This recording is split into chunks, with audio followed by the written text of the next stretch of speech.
Good morning, good afternoon, good evening, everyone. My name is Alfredo Villavicencio Vieira. I'm an evaluation specialist for the Climate Investment Funds, and I will be our moderator for this webinar. Before we start, we would like to kindly remind everyone that we have translators in French and Spanish, and that you can join by clicking on the Zoom channel below on your screen. This session is also being recorded with the purpose of sharing it in our website and with our distribution list after the event. But please feel free to write all your questions to the speakers on the chat, and we will read them as they finish their presentations. This webinar is a part of a set of joint activities between the Climate Investment Fund's Evaluation and Learning Initiative and the CIF's Energy team. Today's session will be divided in three different parts. First, we will start with opening remarks from our clean energy lead, Danny Morris, followed by a presentation on the Climate Investment Fund's requirements for investment plans and STIPs. After this presentation, we will have a first round of questions and answers. Second, we will have presentations about a very comprehensive and successful case study, the Dominican Republic's Accelerating Coal Transition Investment Plan, and its multiple lessons learned. Both the Dominican Republic's Ministry of Energy and also our partner MDB, the IDIB Invest, will be presenting.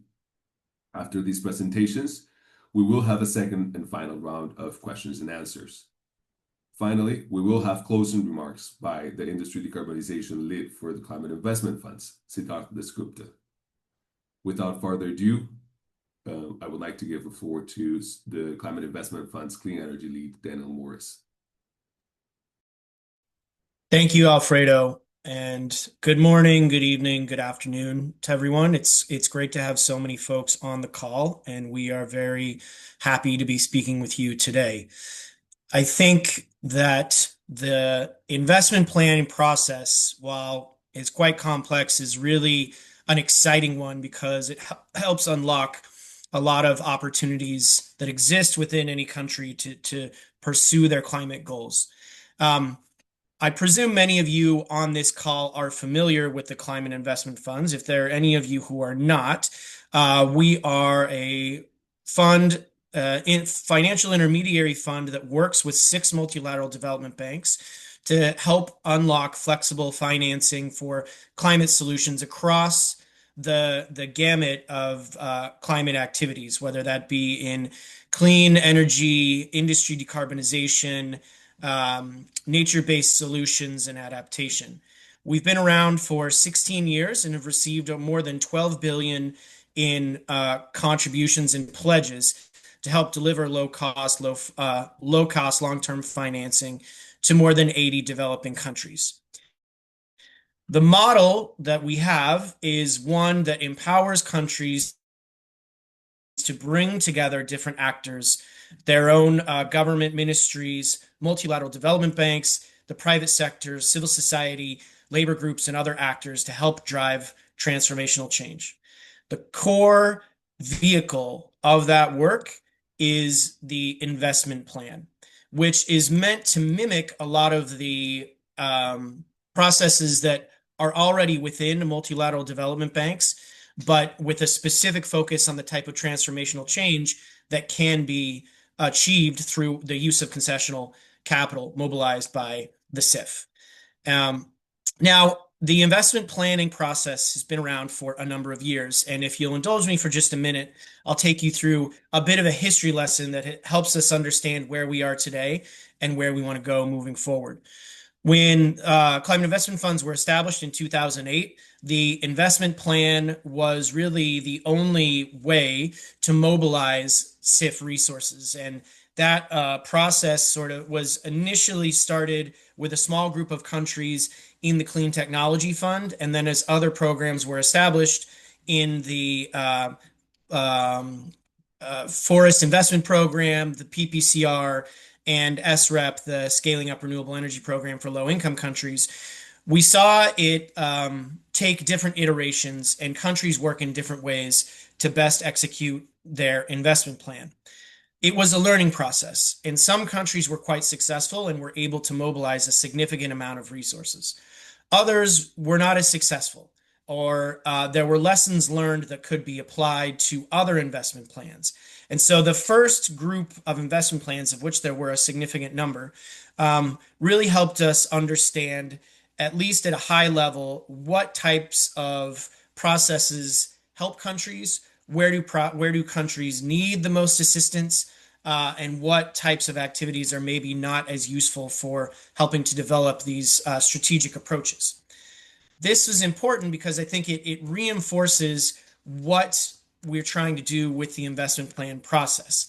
As I said, they're the backbone of SIF programming, and the whole point was that they are not just a technical exercise, but they provide a platform for dialogue, for consensus building, and partnership development amongst different actors in government, amongst our partner MDBs, and others who are interested, be that private sector, be that civil society, or other players. So the experience that we learned with that first round of investment plans helped lead to some better implementation, helped lead to a much more robust stakeholder engagement process, and we hope has led to more sustainable results. The information that we gained in the first phase of the investment plans, which happened from about 2010 to roughly 2020, really helped us understand ways that we could improve the process when SIF started a new phase of programming starting in 2020. And the new programs that were introduced by SIF are the Accelerating Coal Transition Program, which we'll be talking about today, the Renewable Energy Integration Program, the Industry Decarbonization Program, and the Nature, People, and Climate Program. Within those programs, we took a more hands-on approach with the investment planning process to ensure that the different steps were being achieved. But even within that second phase of investment planning, we learned quite a bit. We learned that sometimes the way programs are defined can have a really big influence on what activities countries decide to undertake or not undertake. We learned that sometimes countries are looking for guidance in how to pursue the type of activities that a program is meant to support. Whereas other times they have a good sense of what they want to do, and they just need the concessional finance and the process to get things going. What we learned through ACT and REI in particular is that sometimes these processes can take time. I think it's worth noting that that the new batch of investment plans were launched on the shadow of the COVID-19 pandemic and the slowdown in development work that happened associated with that. As we've come out of that, we have seen momentum pick up, we have seen development happen, but there are still challenges associated with that.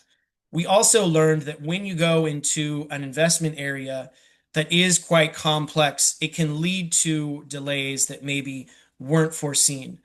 I think our experience with the Accelerating Coal Transition Program has taught us that sequencing activities and really getting them lined up in a way that they can build momentum for each other, they can support each other, and that the work done in one program or one project can feed into another really helps ensure that the work will be executed efficiently and executed well. And so we're here today to discuss our experience in really that second phase of investment planning, and we're very glad to have our colleagues from the Dominican Republic talk about their experience developing and executing an ACT investment plan, which itself benefited from the early movers in ACT and REI. So as we go on, we continue to learn, and that gets us to the next phase of investment plans, which is where we are today. For those who maybe are not involved with the intricacies of our trust fund committee, we have spent the past couple years talking about what the new type of modality or an improved type of modality under the Clean Technology Fund could look like. After a lot of discussion, we've come to develop and recently launched what are now called transformation investment plans. These investment plans are very similar to the ones that we've executed in the past. However, they are really taking in many of the lessons that we've learned over the past 15 years of operations are built to help empower countries even more to lead the process to determine the type of investments that they think are necessary to achieve their climate goals, to get on their zero carbon pathways, but also are meant to expedite the work of the multilateral development banks, provide flexibility to respond to conditions on the ground without cumbersome uh, bureaucratic or logistical measures needed to change the way things are done, and to facilitate the involvement of the private sector, which has been a long-standing goal of the Trust Fund Committee that oversees the CTF and SCF as well. Taking lessons learned, feedback from many stakeholders, including many of you on this call, and others in the climate finance architecture, we proposed the establishment of transformation investment plans last year after some iteration back and forth with the Trust Fund Committee, with recipient countries, with the MDBs. We settled on tips, as we call them, and there are two types of tips that are important to acknowledge. The first, and actually what we'll be talking about today, is what we call a sectoral transformation investment plan. These are investment plans that are focused on a particular area, a particular sector of programming. And the majority of resources under any investment plan envelope should be dedicated and must be dedicated to those activities. However, we've built in some extra flexibility under the sectoral transformation investment plans, or STIPs, that would allow a country to recognize a challenge related to the work they want to do, but maybe outside the scope of the original program. This is actually a key insight that we learned from our early work in ACT, and one that we have carried forward to benefit those putting together investment plans in the future, and even those who are currently executing investment plans as we speak. Happy to talk more about what that means if there are questions, but basically, all investment plans under the CTF right now, which include all ACT investment plans, have been grandfathered in as STIPs. That provides additional flexibility and provides, I think, more room for a country to identify its needs, and an MDB to work with SIF and other stakeholders to respond to those needs as needed.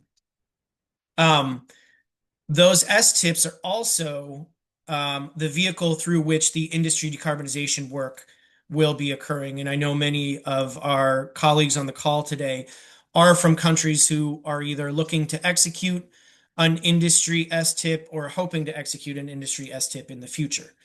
I mean, just very quickly, our industry decarbonization programming area is designed to spur innovation, prove new technologies related to industry decarbonization or clean technology supply chains, and as all our work, help facilitate a transition to zero carbon economies.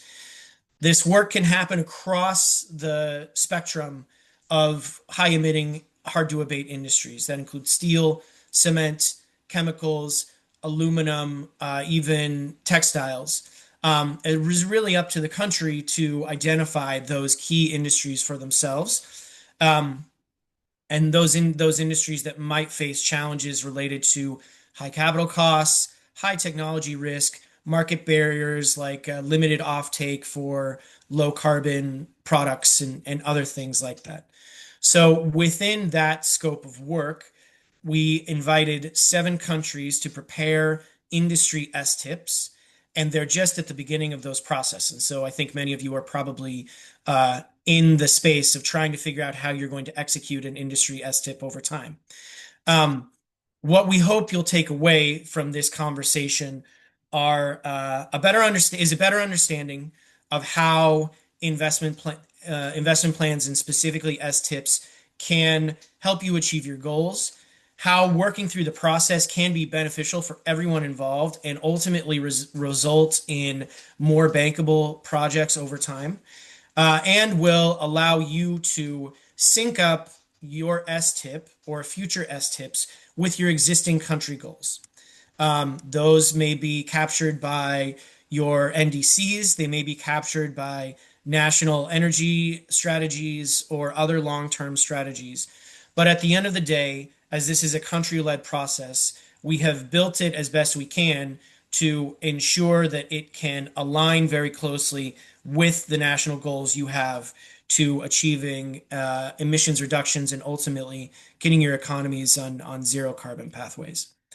So, with that in mind, I will thank you again for the time, welcome you to the session, and hand it back over to Alfredo for the next piece. Thank you. Thank you very much, Danny. Now, I would like to give the floor to our Accelerating Coal Transition Lead and Climate Finance Specialist for the Climate Investment Funds, Paul Matthew. Please, the floor is yours. Sure. Thanks, Alfredo, and hello, everyone. It's my pleasure to be here today. My name is Paul Matthew, and I'm a climate finance specialist at SIF. So let's dive into what the process looks like while developing an investment plan for a SIF program. So we have a couple of objectives today for the next hour and 10 minutes or so. So let's go through a quick overview of what IP preparation typically entails for these countries participating in SIF programs. Next slide, please, Alfredo. Next one. Yeah, so we have the broad flow of an investment plan laid out here. Many of you who've joined have already completed the first phase, and today we're focusing specifically on the next part that's in this highlighted box on the preparation phase. So at this stage, it's important to note that SIF frameworks are designed to remain focused but flexible, meaning we understand that different countries will have wide variations in context. And so the approaches to build out an investment plan may necessarily need to be different, even if dealing with the same sector. So whether that's coal transition, renewable energy integration, or industrial decarbonization. So what you see here is the outline regarding expectations of minimum thresholds to be adhered to while designing an investment plan. So the specifics regarding these different aspects, of course, can be molded based on ground realities at the time of investment plan finalization. So broadly, the timeline is 18 months to prepare and deliver the relevant investment plan once a country has been invited to participate in a SIF program.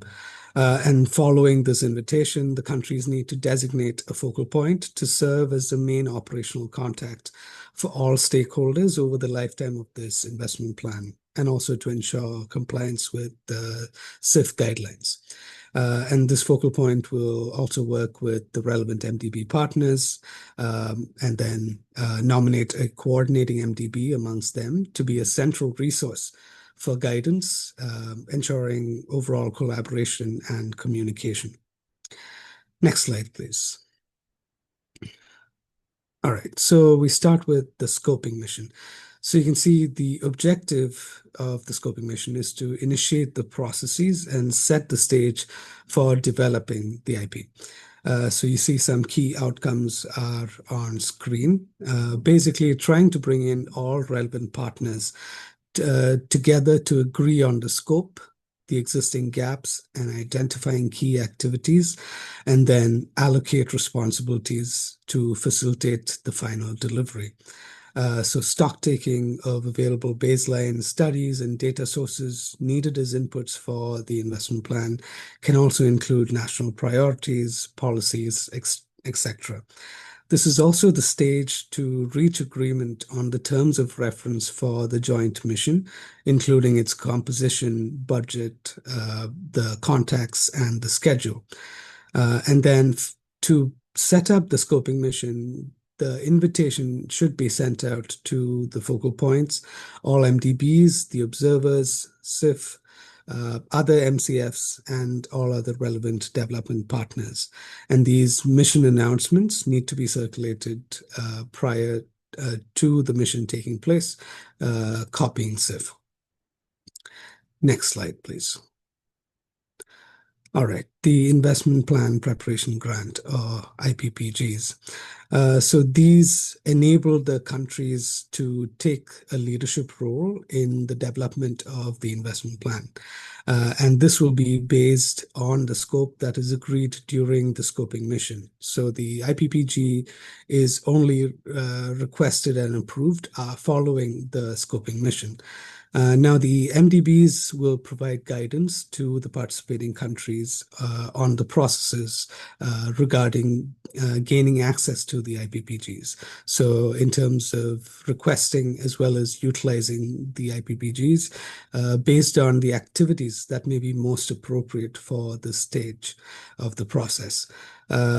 Since the MDBs request the IPPG on behalf of the country, it will be managed by the MDBs and also follow their respective policies. Next slide, please. Yeah. We also need to conduct significant in-depth analysis while preparing for the drafting of the IP.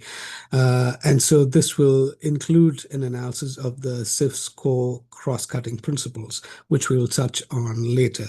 So that'll include transformational change, just transition, gender equality, and social inclusion. This is also the opportunity to assess potential synergies with other MDB activities or MCF activities in the specific country and explore joint funding operations and opportunities. This can look at co-financing, it can look at parallel funding, and so on. One additional thing to keep in mind is the timeliness of activities. So, for instance, if we look at procurement procedures, recruiting relevant consultants, and this can be a mix of national and international experts and representatives. That'll facilitate the preparation process and ensure effective and broad consultation efforts. Next slide, please. Yes. And then we have the joint mission. So the country governments will lead and coordinate the joint mission, and all the relevant MDBs, government agencies, SIF, as well as other MCFs and stakeholders should be invited for participation. From the SIF specifically, participants will be the program lead as well as key thematic experts covering gender evaluation and learning, monitoring, reporting, results, governance, and finance and risk management. This is to provide guidance and also ensure alignment with the SIF requirements at this design stage. This will enhance the quality expected with respect to core SIF functions and thematic areas that are relevant to the IP. This also provides capacity building in areas of need based on country-specific demand. So the objectives for the stage are on the screen, as you can see. So it'll help review progress and collaboration. It'll build on the findings from the initial scoping mission. There can also be additional technical missions that happen through this process if requested and depending on the availability of budgets. Now, one thing, a couple of things to keep in mind before the joint mission is the expectation that the country undertakes all the required preparatory work assisted by the MDBs. This can be to identify stakeholders to participate in the joint mission, compiling documentation on analytical, strategic, and programming activities, and also mapping existing and future projects that may be relevant to the IP development. Now, the MDBs should work with the partner country to prepare the terms of reference for the joint mission as well. So the TOR, the terms of reference, as well as the budget requirements should be submitted to the MDB committee for approval. And all of this should take place and be submitted at least 4 weeks in advance of the joint mission. This information will also be posted on the SIF website to facilitate the participation of other relevant development partners in the country. Now, following the mission, an aid memoir should be prepared and submitted to the SIF, and this should be within 30 days of completion of the joint mission. And the aid memoir is expected to summarize the agreed key findings, the key information from stakeholder consultations, the list of stakeholders consulted, as well as planned next steps. In case additional joint missions are required to develop the IP, as I mentioned earlier, the coordinating MDB should inform SIF in advance so that our board can also be notified before the mission. Next slide, please.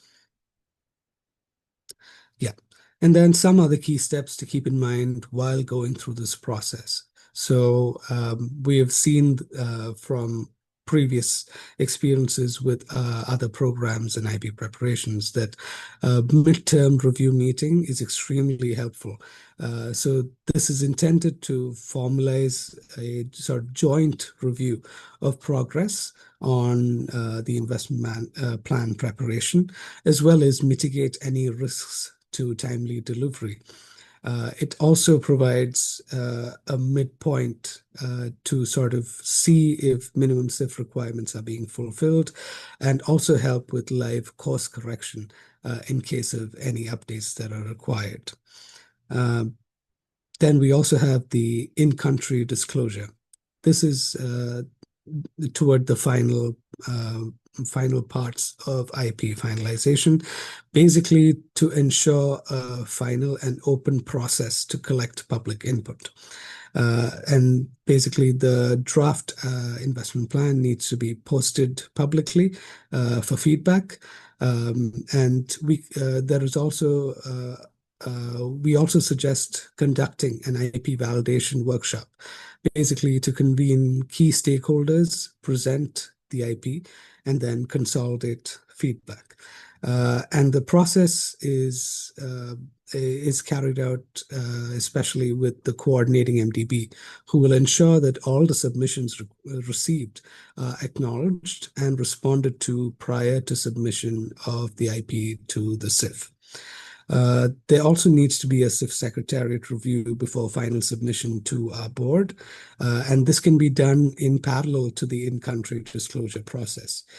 So the country government and the coordinating MDB can share the draft with SIF for a review to confirm compliance with SIF requirements. And upon completion, the feedback will be submitted to the government and the MDBs with the expectation that this is addressed. Next slide, please.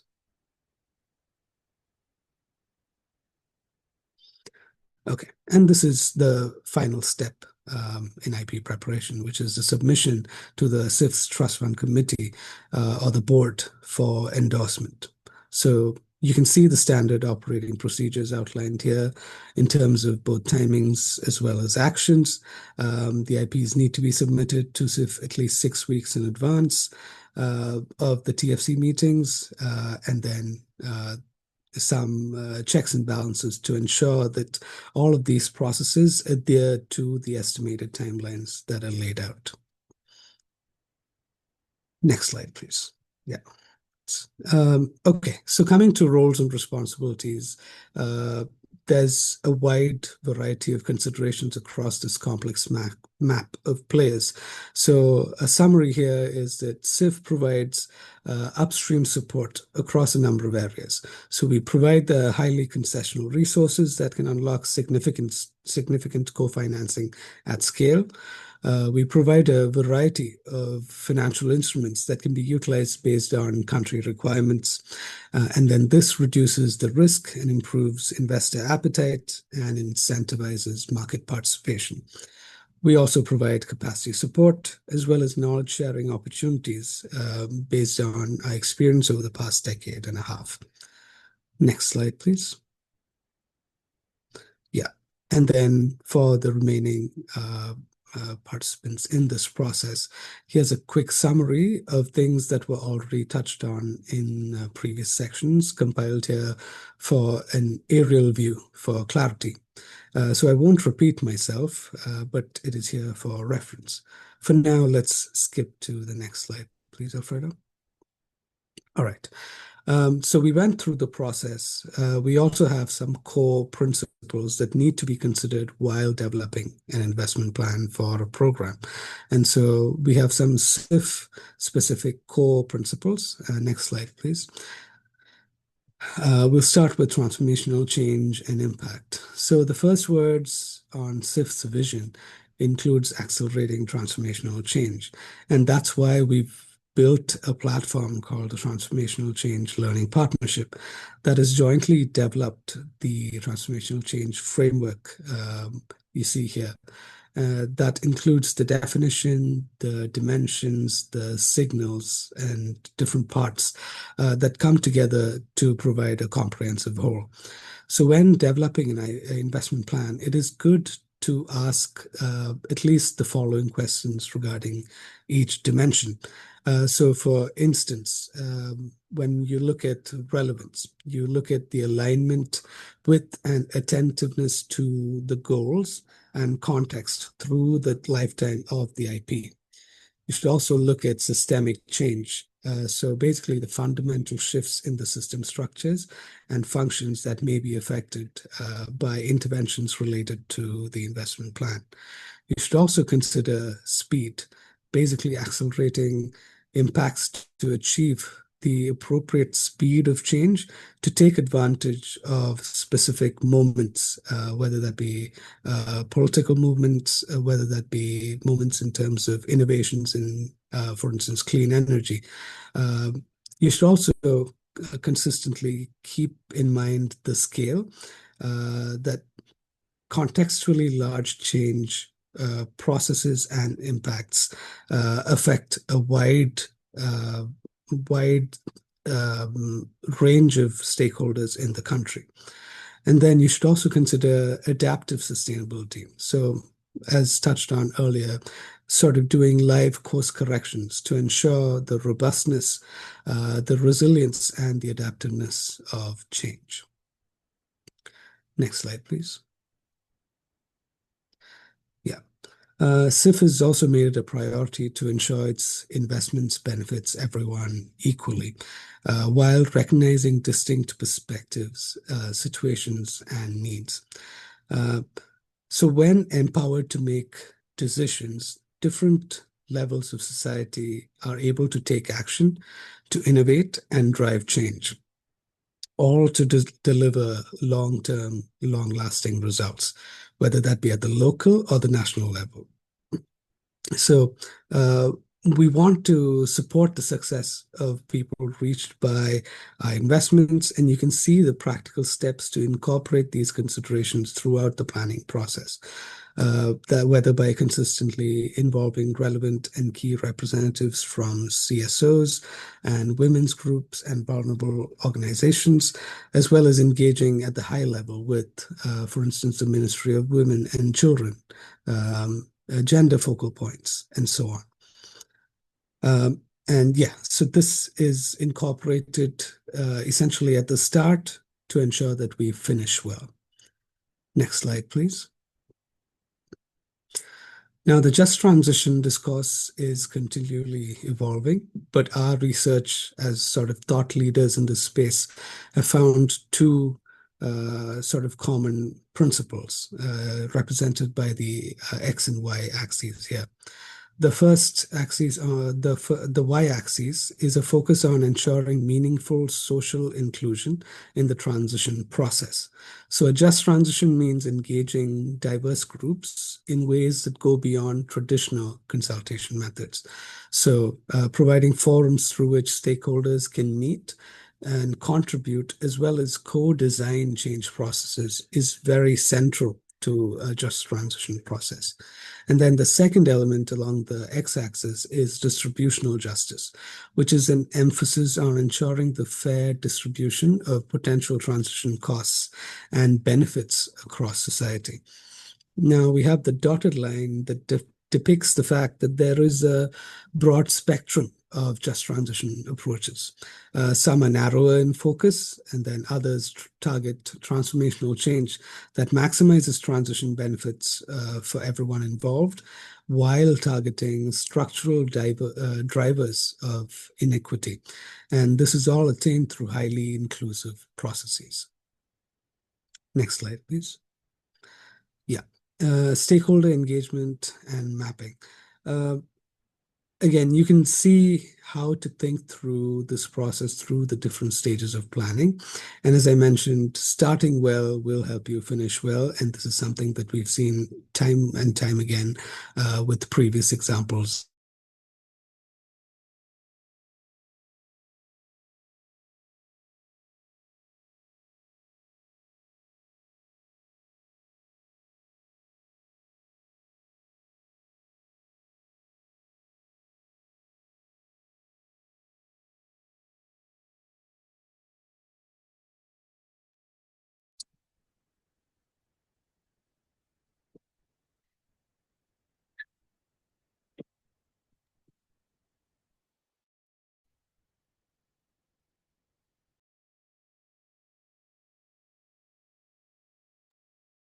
Apologies, everyone.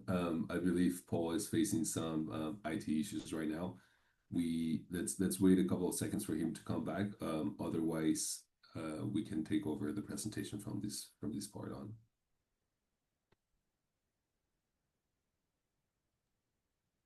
Alfredo, I think in the interest of time, maybe let's get through the presentation and then we can answer any questions that folks may have. Wonderful. Okay, Danny. Let me just go ahead then and take over then the presentation. Both the energy and evaluation learning teams have done a lot of great work around these different criteria, investment criteria, and IP requirements as well. So here in terms of stakeholder engagement, Paul was already mentioning a few points. I think it's crucial in CIF's vision overall to allocate responsibilities, that will strengthen the country's ownership throughout the investment plan. It's something that CIF is always looking for. Obviously, document all meetings and exchanges, provide enough evidence as well to have the systemic follow-ups and foster transparency and accountability. Obviously, provide or get a platform where we can have feedback, validation, and periodic report that helps assessing the effectiveness of interventions as perceived by beneficiaries. I see that Paul is back, so I would like to give it back to you. Otherwise, if we face these IT issues again, we will take over. Don't worry, everyone. Please, Paul. Thanks so much, Alfredo. I guess we can go on to the next slide if you're done with this one. And sorry again for the technical issues. All right. So now moving into the monitoring and reporting side of things, I'll touch on the foundations of this part, which is the theory of change, and then the integrated results framework. Next slide, please, Alfredo. Now, the theory of change, as you know, is a cascade of processes leading to outputs and outcomes across the lifetime of the investment plan. So here you have an example from the Dominican Republic Act IP, and you can see the clear mapping of impact pathways for the country. And this is the sort of approach that needs to be incorporated while planning for any CIF program, as well as its associated future pipeline. I won't spend much time here. I know there's a lot of text on the screen, so I'll jump to the next slide, please. All right. And then we have the Integrated Results Framework, or the IRF. Here we have the version that can be used for the industry decarbonization program. And this provides a framework within which to think through the different levels of results that we want to see, and then how to arrange it. So while designing the investment plan, stakeholders should think through the different levels, such as impacts, outcomes, as well as associated core benefits. There's also core indicators linked to each CIF program, as well as additional optional indicators that can be used based on how the final investment plan is designed. I'll pause here for a second before we go on to the next. Okay, perfect. And that's fine, Alfredo. Next slide is fine. Um, yeah, so essentially we have the IRF example again from the Dominican Republic Act IP. And you can see for reference that there are IP level indicators here as well as the outcome level indicators. So regarding the IP level impact, you see that the indicators and targets, they align very strongly, and there are very clear linkages to the national strategies, the sort of decarbonization pathways, as well as those associated policy goals in the sectors related to coal transition in the country. Next slide, please. Yes. And then on the outcome level indicators, you can see that it's linked directly to the theory of change outcomes.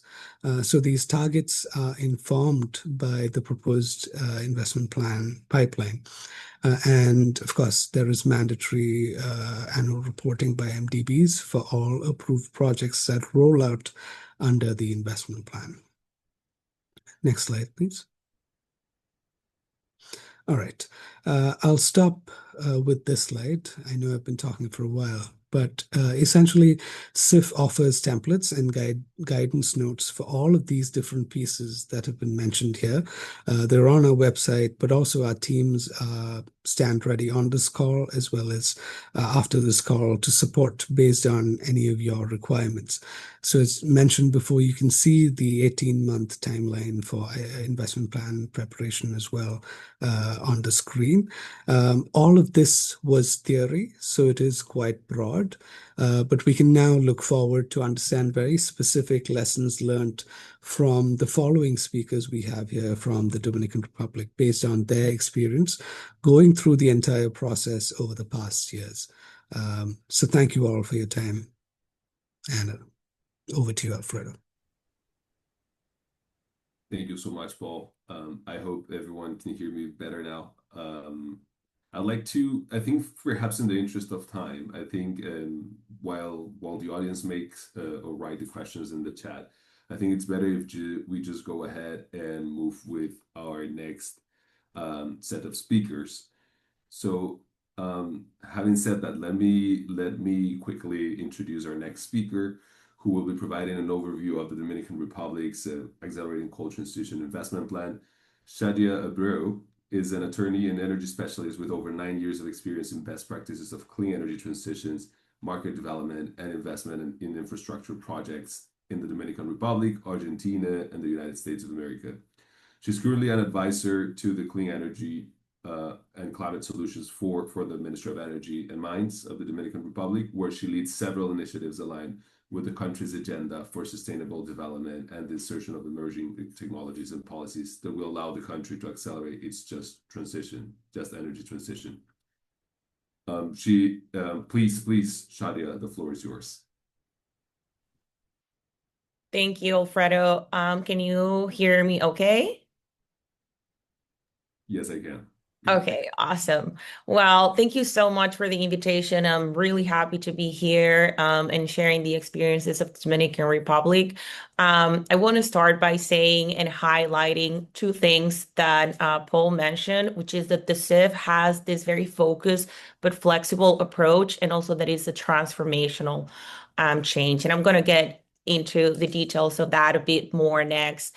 But really, really important to understand that while this sounds very, very complex and there's a lot of steps to it, you will have a team of experts and consultants, and also a team from the CIF to understand CIF principles along the way, that it's going to be with you the whole time. I think for the Dominican Republic, that was critical to achieving the technical and all the economic analysis that was performed and was needed to achieve the results in terms of IP presentation.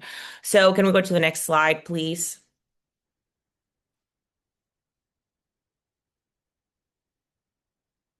So here we have a process of review of the experience of the Dominican Republic. And the country began its path in the SIFT Act program in 2021 when we presented our expression of interest with a commitment to advance the energy transition.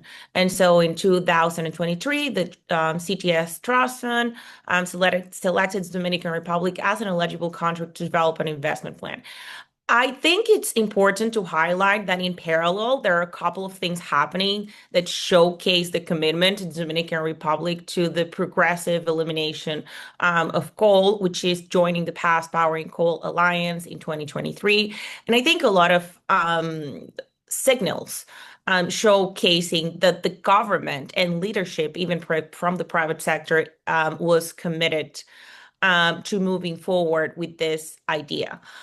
So in theory, it was very, very exciting for everyone. And I'll go over the challenges a bit when we started to see, like in practice, what was happening. So I'm not going to go into a lot of details in terms of this slide because I think Paul explained it correctly. But basically, for the country, we had a couple of scoping missions. And the one thing I would mention here is that we didn't realize how many stakeholders were going to be involved in the process. So the government and myself, as focal point, we do an analysis, trying to understand what are the relevant stakeholders. But it's incredible that when you talk about systemic change and transformational change, there's a lot of other people that you have to bring in that originally you may not consider. So I think that is like the one lesson learned in terms of this process, trying to involve everyone from the beginning, even though that has a caveat because the private sector will want to have answers that you probably don't have yet. So it becomes like this virtuous circle of we want answers to commit, but then we don't have answers. We want your feedback to understand how we develop this. So for our country, it was really, really, really important to try to involve as many people as possible from this very strategic point in time. And again, you will have a lot of guidance from a lot of experts in terms of making these decisions. So, we presented the investment plan in 2025. And I think if you see the document, I think I still see the document. I'm super proud of what we were able to achieve. However, the document still has to be flexible because you're going to see if you read through the whole investment plan that in some options we try to be super innovative and try to do like groundbreaking things for the Dominican Republic, but we also have to acknowledge that there are a lot of things around these proposals that need to happen for them to be achieved.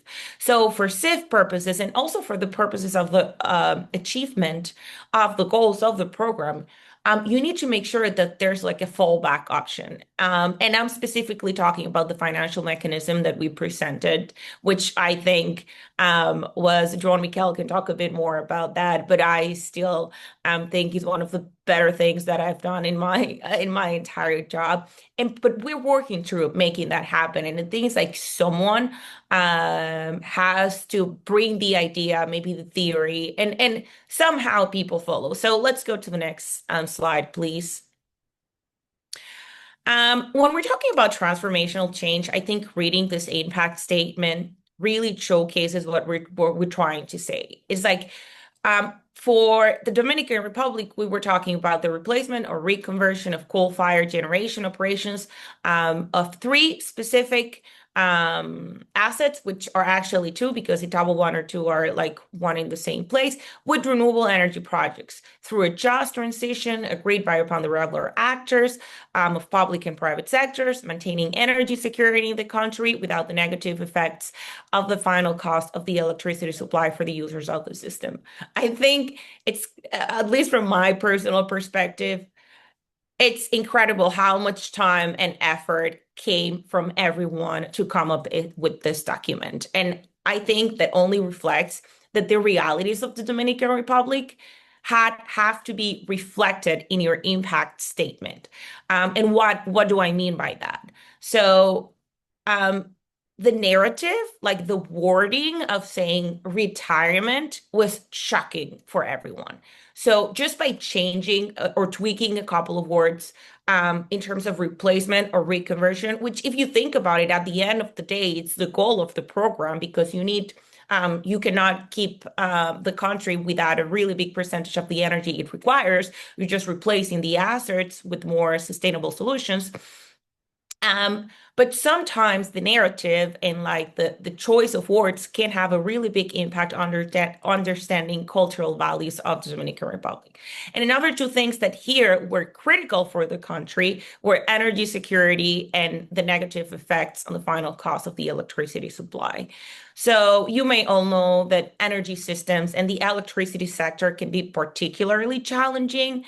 And so retiring to assets, it's not just saying like, okay, we're going to take them and they're going to be gone. There's like a really big uh, components of things that must happen only from a technical level. And I'm just referring to a technical level to be able to achieve that goal. And there were conversations about what kind of technologies we were going to use, if transmission it's eligible. But then from these conversations is when the mobilization of funds from other stakeholders starting to came up, and then we were able to present something that was solid and mobilize a bit more capital. Let's go to the next slide, please.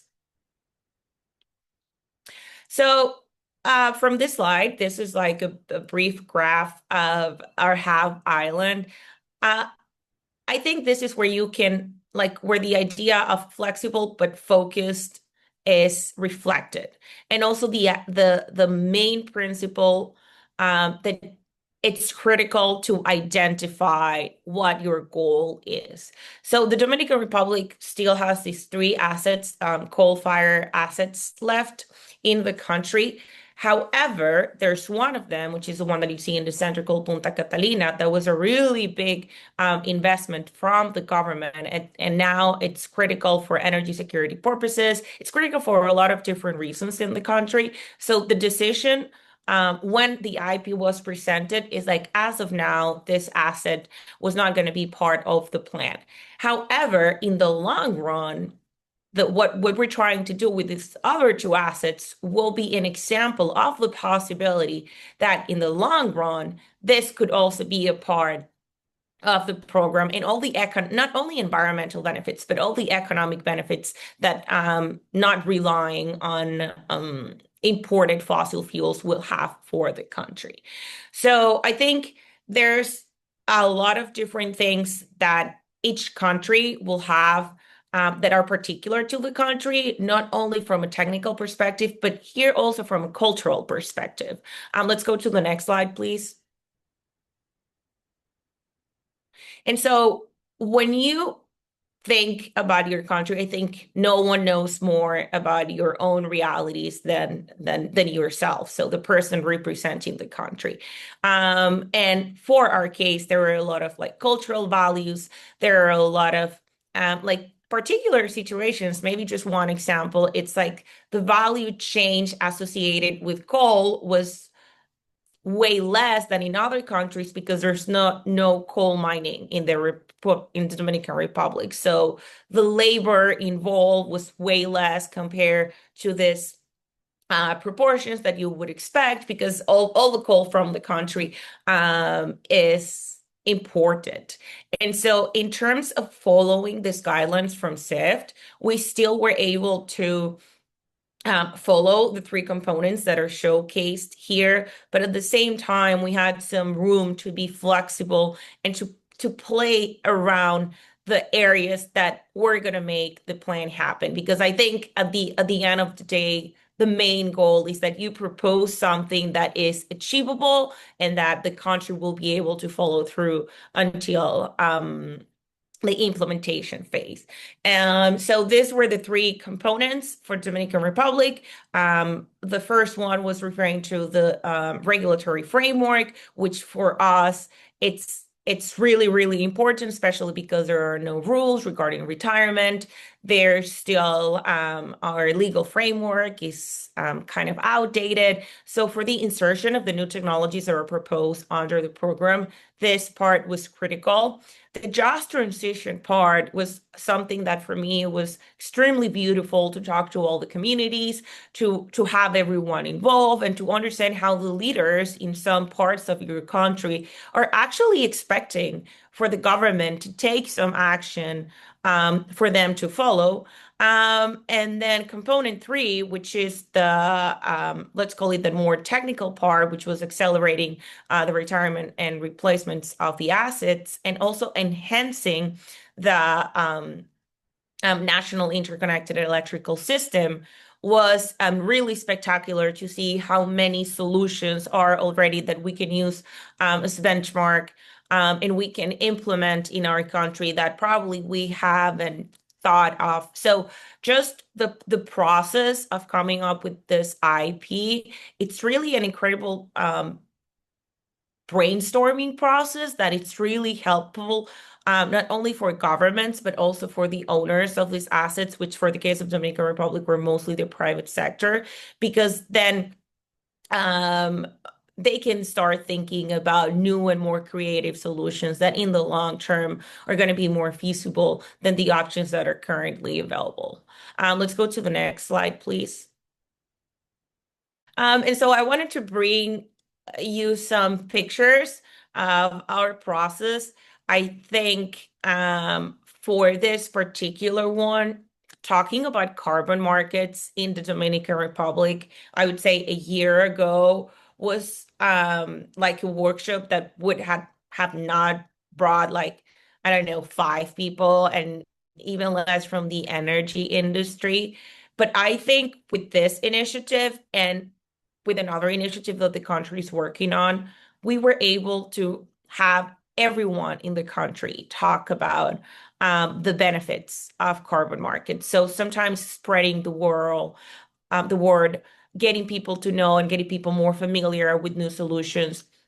It's also part of what CIV proposes, but it's also part what was super helpful for your country. Let's go to the next slide, please. And this one was like a workshop that to me was also incredibly important because we had consultations for gender and social inclusions around the whole country, but focusing on the areas where the assets were located.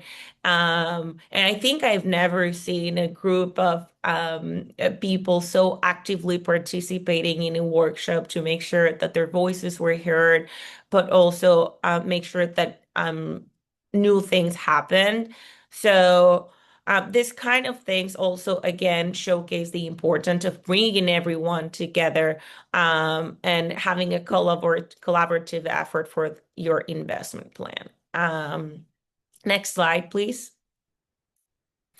And so finally, in terms of like the private sector in international partnerships, I think one of the most strategic decisions, and maybe I'm still thinking whether we did it the right way or we could have learned from something, was involving the private sector from day one. And I know I said before that, yeah, this is what we should do, but we invited the private sector to our first mission. And to be honest, I knew that we had an expression of interest and I've worked on that, but I really didn't know what the plan was going to like. We knew very little. And the only takeaway from the private sector was that we wanted to shut down their coal power plants. So I'm not saying that for your countries or for other countries involving the private sector from day one would be the better choice. But I think for us, it would have been better to wait a little until we had something more concrete, or at least from a government perspective, and from a social sector, we had discussed something before we presented our ideas to the private sector, because I think that caused a lot of I was still meeting the people from the MDBs who was gonna be helping us. They were getting the context of the DR, they were learning, and then I think the private sector left that mission super confused of what the plan was. And then I think a lot of the hardship that we faced to bring them in were due to that. This is just, I want to clarify, this is an opinion. And this also has to do a lot with how the private sector um, perceives this kind of initiatives in your own country. So it's very important to be super strategic about when you bring in different stakeholders and what would be the best for your particular situation. And just to final thoughts here. I think for the Dominican Republic, the support of the MDB, especially the IDB, and John Mikel's going to talk now. I don't think we could have done it with their support. It was a learning process for us. That was like really magnificent.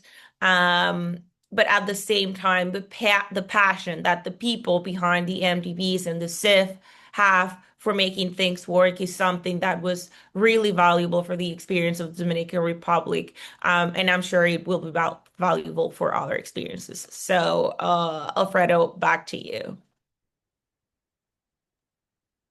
Thank you so much, Shadia, for that fascinating presentation. Let me quickly go ahead and stop sharing my screen. And also let me please introduce our second speaker. Our next speaker is Juan Miquel Carrillo Cortada. He's a blended finance specialist officer at the Inter-American Development Bank Invest and is based in Washington, D.C. Juan Miquel joined the IDB Invest in 2017 and acted as a focal point in the institution for the Climate Investment Fund CIF from 2018 to 2024. Juan Miquel leads the design of the blended finance solutions across the region with a focus on infrastructure and energy projects with a climate change mitigation or adaptation component. Prior to joining IDB Invest, Juan Miquel developed his professional career at Isolux Corsa and Concesiones in the highway concession sector in Spain and Brazil, and at Inval Green Energy in the development of wind farm projects in Spain and Eastern Europe. Please, Juan Miquel, the floor is yours. Thank you, Alfredo. Good morning to everyone. I'll try to be brief and leave some space for Q&A. The presentations before have been very comprehensive, very interesting, and I would just go through some topics that have been already described, but more from a practical practitioner perspective. So just to give you the context, in the plan of the investment plan of Dominican Republic, my role was to be like the focal point for IDB Invest. IDB Invest is the private sector arm of the IDB, and together with the focal points of the World Bank, of the IFC, of the IDB, so we were part of this multi-stakeholder initiative. That's something that I think it's worth repeating. So an investment plan is a complex multi-stakeholder initiative that requires a lot of coordination, a lot of consensus building, a lot of parties involved, and that's per se a complex initiative, right? So it's I don't want to be but I want to be realistic, right? So this is something that it takes some time, and it takes a lot of coordination, a lot of efforts to integrate all the perspectives, right? Because we are trying to as has been described before, we are trying to bring transformational change, and that requires consensus, right?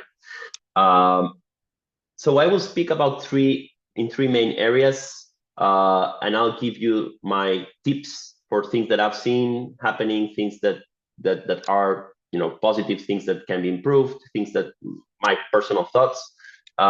These three areas are like setting the scene. It's like, how do you set the stage for the establishment of the, let's say, the investment plan task force? And that's something that I think is important from the very beginning, as Shadia was mentioning before. Second is one thing that is more about my blended finance experience, which is design for execution. So when we design these plans, we have to think that someone will read that 5 years onwards and needs to see something that is executable, right? And not something that is too narrow. And the third thing is about details on the final drafting of the investment plan and the final presentation to the trust fund committee. That's something that is more specific also. So on the first part, let's start with the setting the stage. I would say that anybody involved in this initiative should have like 3 documents in their, I wouldn't say in the nightstand, but close to them. One is the expression of interest of the country. 2 is the design document of the industry, and in that case, I think we're talking about the industry decarbonization, but the program that we are talking about. And 3 is the integrated results framework for that specific. Because these 3 things is something that you will need to go back through this process a lot of times, right?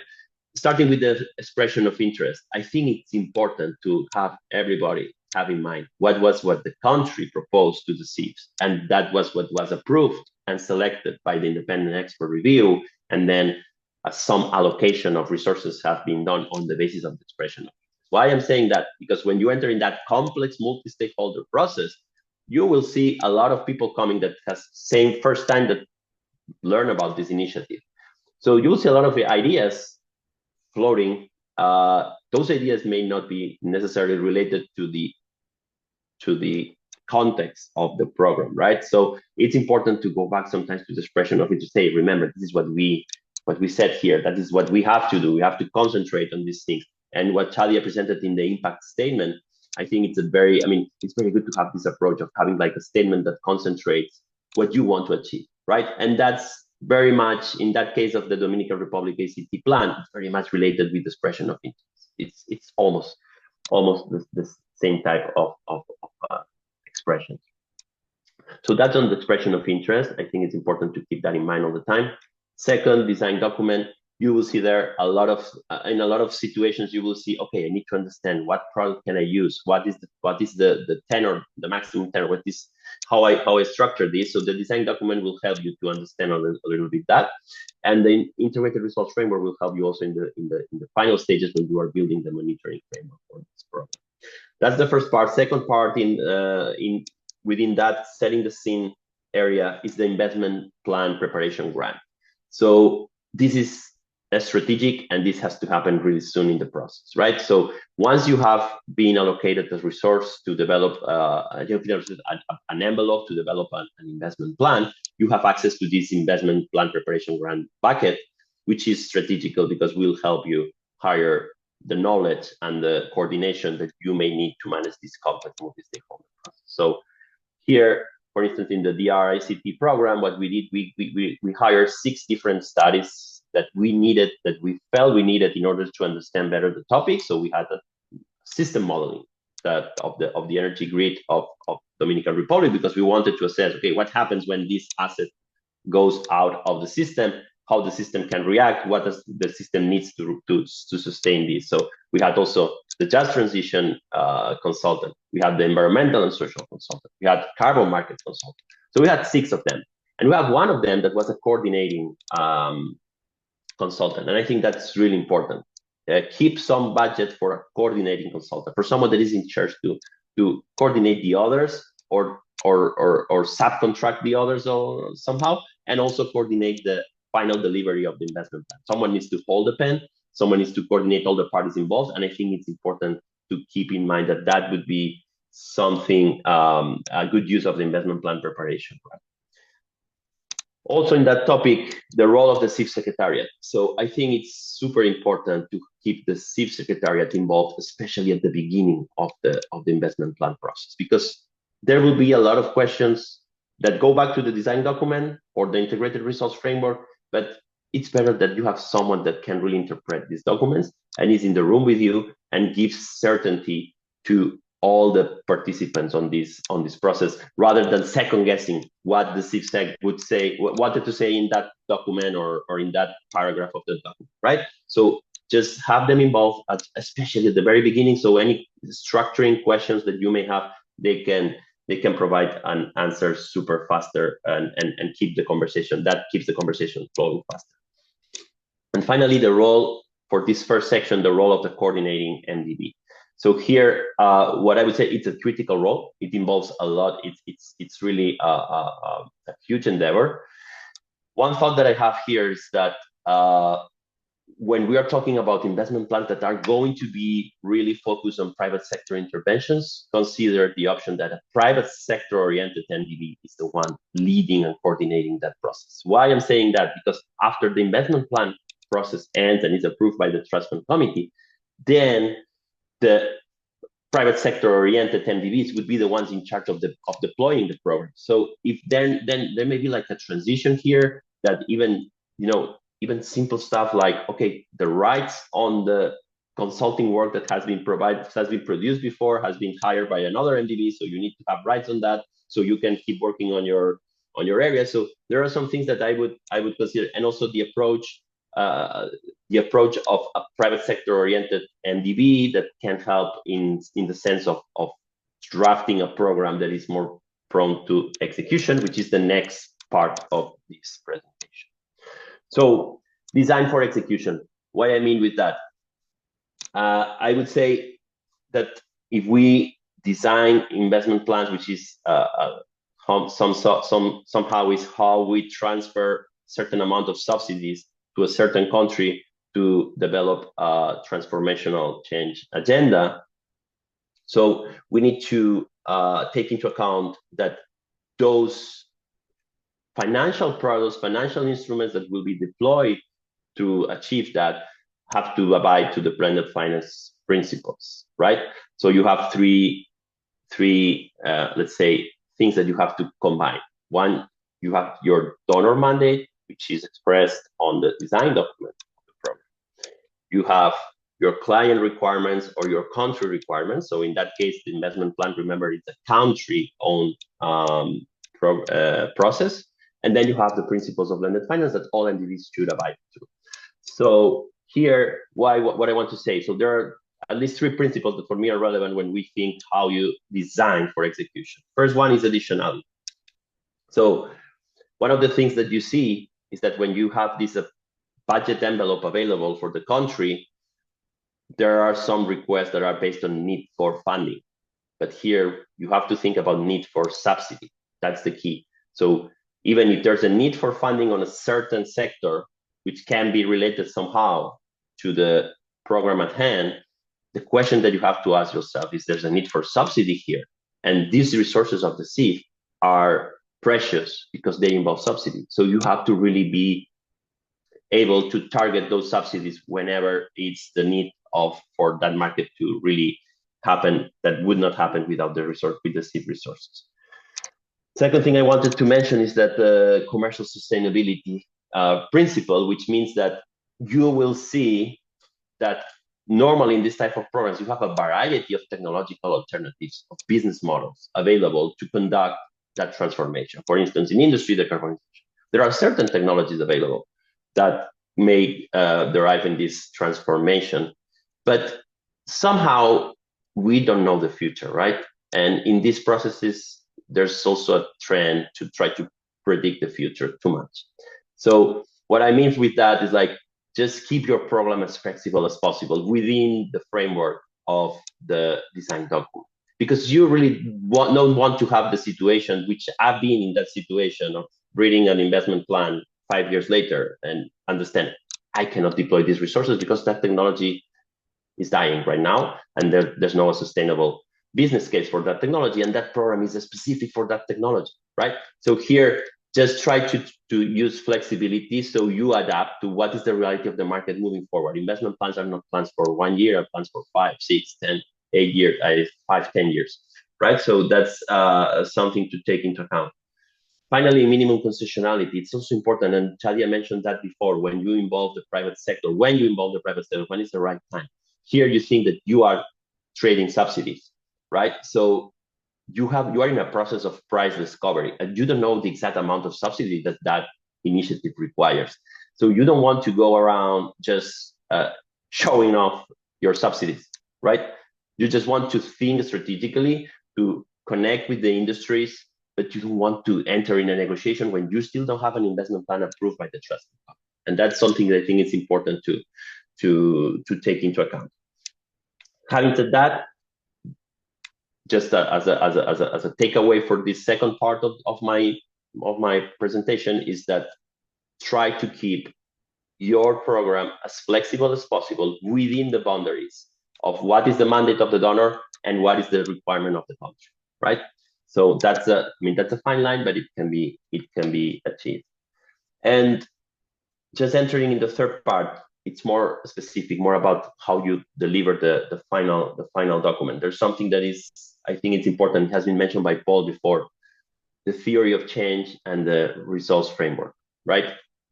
These documents talk about how you deliver on the impact statement that you present at the very beginning, right? There's a trend of leaving this really to the end. That was that's what we did. Just leave it that to the last weeks of this process. Although I believe that this part of the document is too prescriptive, and it puts you in the position of, again, projecting the future too much. But anyways, the theory of change, I think, is important because it also builds on what you have delivered from the expression of interest, impact statement, theory of change. So it's important that theory of change and integrated results framework are consistent with each other, right? And that's something that you don't leave for the last day. Second, the use of grants. It's an area of complexity, the use of grants within the new structure of the climate investment funds. Take into account that MDBs moving forward, when they implement those programs, they have to charge something that is called MDB fees, which is our cost of implementing those programs. And that, as of now, that's part of the grant envelope.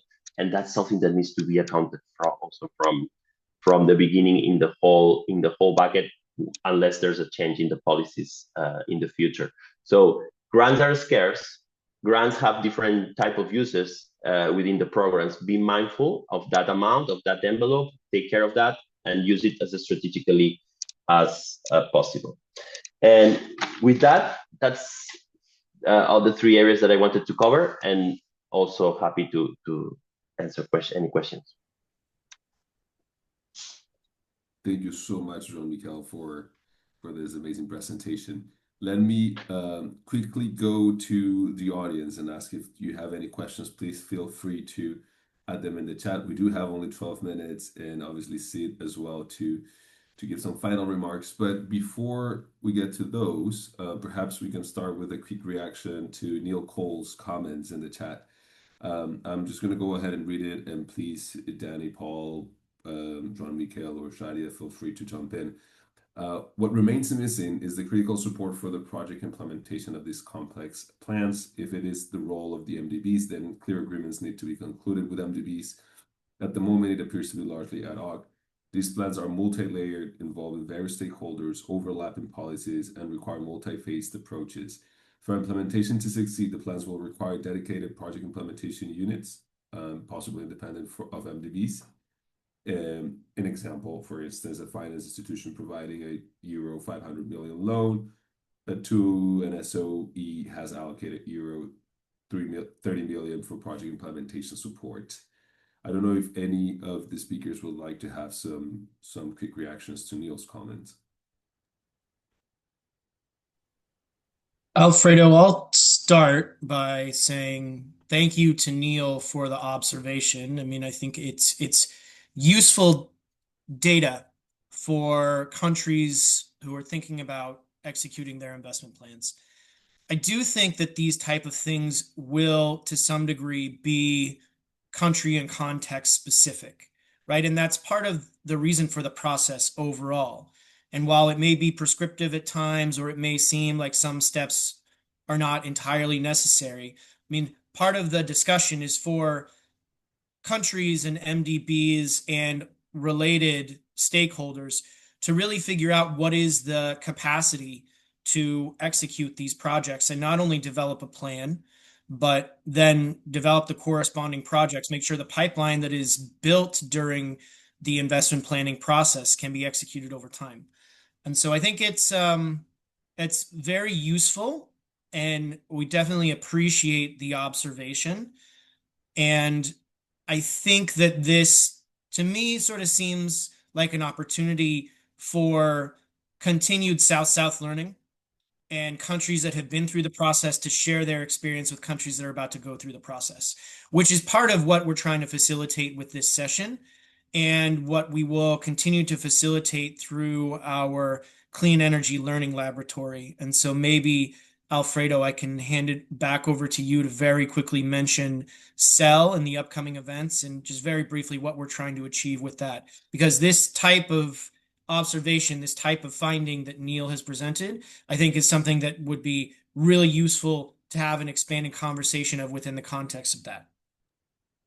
Wonderful. Thank you very much, Danny. So CEL, it's the Clean Energy Learning Laboratory. It's a joint initiative between the Evaluation and Learning and the energy teams of the CIF Secretariat. We are launching it, I think, 3 or 4 weeks from now in Cartagena in an event with over 30 countries and 55 government representatives. We will have five of our six MDB partners there, and definitely private sector, youth fellows, observers being part of that event.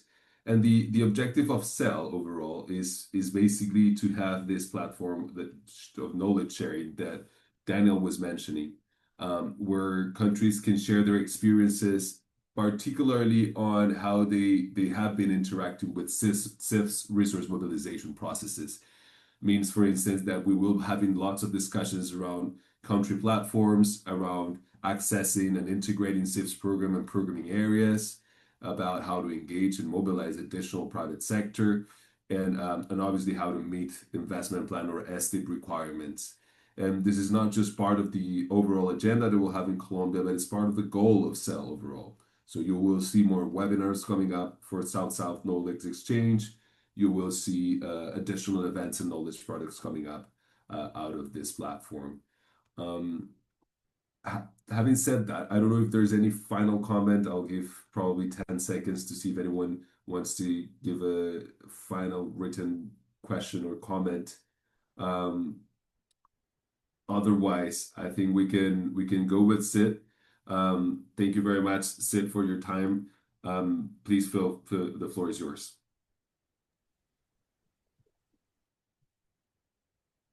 I hope I am audible. Yes, we can hear you, Sid. Great. So on behalf of CIF, today I want to thank all of you, all our 7 newly invited countries, our 6 MDB partners, donor countries, and observers for joining today and engaging openly. Over the past hour and a half, CIFSEC has walked through the industry decarbonization program, the investment plan development process, the lessons we have drawn from our last 16 years of experience of delivering transformational climate investments. What stands out is how this program blends ambition with inclusivity, bringing governments, MDBs, the private sector, the CSOs together to design a country-led pathway aligned with national priorities, gender and social inclusion, and just transition principles.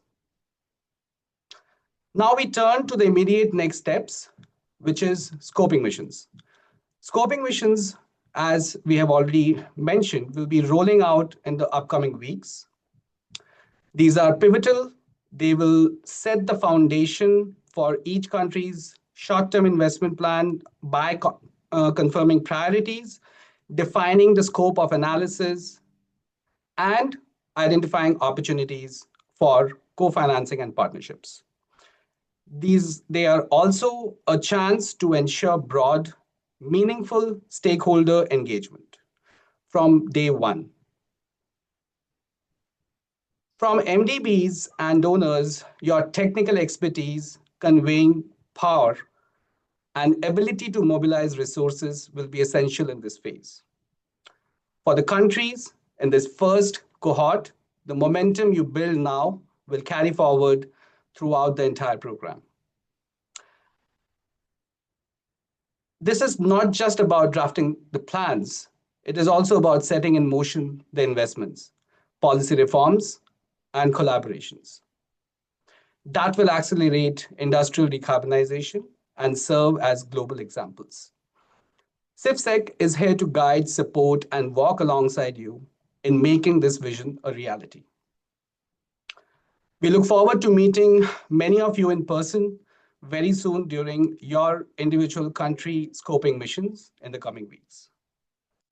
So on that note, Let me thank all of you for your leadership, your urgency, and your commitment to action. The work ahead is significant, but so is the opportunity. So let's seize the moment together and set a new standard for what industrial transformation can look like worldwide. Thank you. Over to you, Alfredo. Thank you very much, Sid, and thank you everyone, not just the speakers, but also participants. I think we've had a fascinating set of presentations and a great set of insights on definitely what promises to be a great batch of investment plans and STIPs coming up next. So I would like to thank everyone again for your presentation. Perhaps just ask one final favor from the speakers. If you could stay for a bit so we can take a picture, that would be great. But thank you so much, everyone, for your participation, and definitely looking forward for future activities, learning purposes on clean transition on the SIF side. Thanks, everyone.